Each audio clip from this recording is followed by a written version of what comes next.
ನೋಡಿ 27ನೇ ತಾರೀಕಿಗೆ ನಾನು ಮಾನ್ಯ ಗೃಹ ಸಚಿವರಿಗೆ ಮತ್ತು ಮಾನ್ಯ ಮುಖ್ಯಮಂತ್ರಿಗಳಿಗೆ ಒಂದು ಪತ್ರ ಬರೆದಿದ್ದೆ.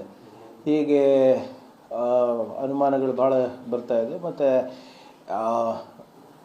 ಒಂದು ಡೆತ್ ನೋಟ್ ಇದೆ, ಅದರ ವೆರಾಸಿಟಿ ಏನಿದೆ ಅಂದರೆ ಅದೆಷ್ಟು ಜೆನ್ಯೂನ್ ಇದೆ ಅದನ್ನು ತಿಳ್ಕೊಳ್ಳಿಕ್ಕೆ, ಮತ್ತು ಆರೋಪಿಗಳು ಕೂಡ ಒಂದು ಬೇರೆ ವರ್ಷನ್ ಕೊಡ್ತಾ ಇದ್ದಾರೆ.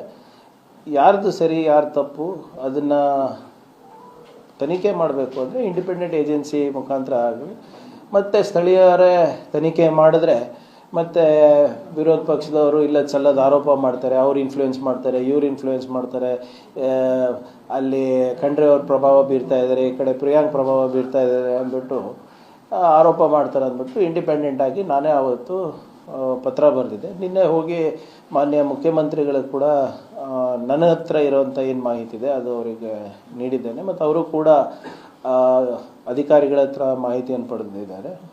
ಹೋಮ್ ಮಿನಿಸ್ಟರ್ ಅವರಿಗೆ ಕೂಡ ನಾನು ಇವತ್ತು ಭೇಟಿಯಾಗಿ ಅದೇ ಒಂದು ಪ್ರಕ್ರಿಯೆಯನ್ನು ನಾನು ಮಾಡಿದ್ದೇನೆ. ಸೊ ಅವರು ಹೋಮ್ ಮಿನಿಸ್ಟರ್ ಅವರು ಮತ್ತು ಮುಖ್ಯಮಂತ್ರಿಗಳು ಇಂಡಿಪೆಂಡೆಂಟ್ ತನಿಖೆಗೆ ಕೊಡಬೇಕು, ಕೊಟ್ಟರೆ ಒಳ್ಳೆಯದು ಸೂಕ್ತ ಅಂತ ಅವರು ಹೇಳಿದ್ದಾರೆ. ಸೊ ಎಚ್ ಎಮ್ ಅವ್ರ ಮೇಲೆ ಬಿಟ್ಟಿದ್ದಾರೆ ಅನಿಸುತ್ತೆ ನನ್ನ.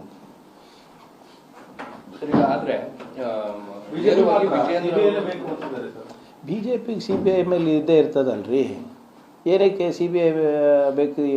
ಫಸ್ಟ್ ಬರಲಿ, ಪ್ರಾಥಮಿಕ ತನಿಖೆ ನಮ್ಮವ್ರು ಮಾಡಲಿ. ಇಲ್ಲಿವರೆಗೂ ಯಾವ ತನಿಖೆ ನೇರವಾಗಿ CBIಗೆ ಕೊಟ್ಟಿರೋದು ಹೇಳಿ? ಈಗ ವಾಲ್ಮೀಕಿ ನಿಗಮದ ಹೇಳ್ತಾ ಇದ್ದಾರೆ, ಪ್ರಾಥಮಿಕ ತನಿಖೆ ಮಾಡಿದ್ಯಾರು? ನಮ್ಮ ಸಂಸ್ಥೆಯವರು. ಏನು ಪಾರದರ್ಶಕವಾಗಿ ಮಾಡಿಲ್ವಾ? ನಾವು ನಮ್ಮ ತನಿಖೆಯ ಆಧಾರದ ಮೇಲೆ CBI ಅವರು ಬಂದು ಅವರೆಲ್ಲ ಏನೋ ಡಾಕ್ಯುಮೆಂಟ್ಸ್ಗೆ ಬೇಡಿಕೆ ಮಾಡೋದಿರ್ಬೋದು ಅಥವಾ ಕೇಸನ್ನು ಮುಂದುವರ್ಸೋದಿರ್ಬೋದು ಮಾಡಿರೋದು. ಅದು ಹೊರತುಪಡಿಸಿ CBI ಅವರು ಏನು ಇಂಡಿಪೆಂಡೆಂಟಾಗಿ ಮಾಡಿದ್ದಾರೆ ಹೇಳಿ? ಆಮೇಲೆ ಇವರಿಗೇನಕ್ಕೆ CBI ಮೇಲೆ ಇಷ್ಟು ಪ್ರೀತಿ ಬರ್ತಾ ಇದೆ? 1 ವರ್ಷದ ಹಿಂದೆ ಎಲ್ಲ ತನಿಖಾ ಸಂಸ್ಥೆಗಳು ಇವ್ರ ಅಂಡರೇ ಇತ್ತಲ್ವಾ? ಏನಕ್ಕೆ ಇವ್ರಿಗೆ ಏನಂದರೆ ಸುಮ್ಮನೆ ಏನೋ ಭಾಳ ದೊಡ್ಡ ಹಗರಣ ಆಗಿದೆ, ಇದರಲ್ಲಿ ಯಾರ್ದಾದ್ರೂ ಒಂದು ತಲೆದಂಡ ಆಗುತ್ತೆ ಅಂತ ಹಗಲು ಕನಸು ಕಾಣ್ತಾ ಇದ್ದಾರೆ. ಅವೆಲ್ಲ ಆಗ್ಲಾರ್ದು.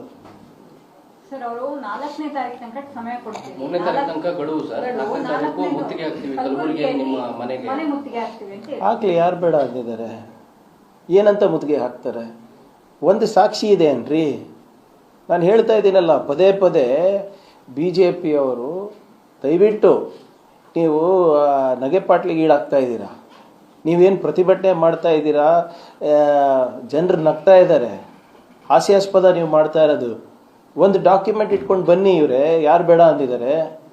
ಒಂದು ಡಾಕ್ಯುಮೆಂಟ್, ಒಂದು ಪುರಾವೆನೋ, ಒಂದು ಯಾವುದಾದ್ರೂ ಒಂದು ರೆಕಾರ್ಡಿಂಗು ಏನಾದರೂ ತೊಗೊಂಡು ಬಂದು ಹಿಂಗೆ ಆಗ್ತಾ ಇದೆ, ಪ್ರಿಯಾಂಕ್ ನೇರ ಕಾರಣ ಇದಕ್ಕೆ ಅಂತ ಇಟ್ಬಿಟ್ಟು ಮಾತಾಡಿ. ಯಾರು ಬೇಡ ಅಂದಿದ್ದಾರೆ?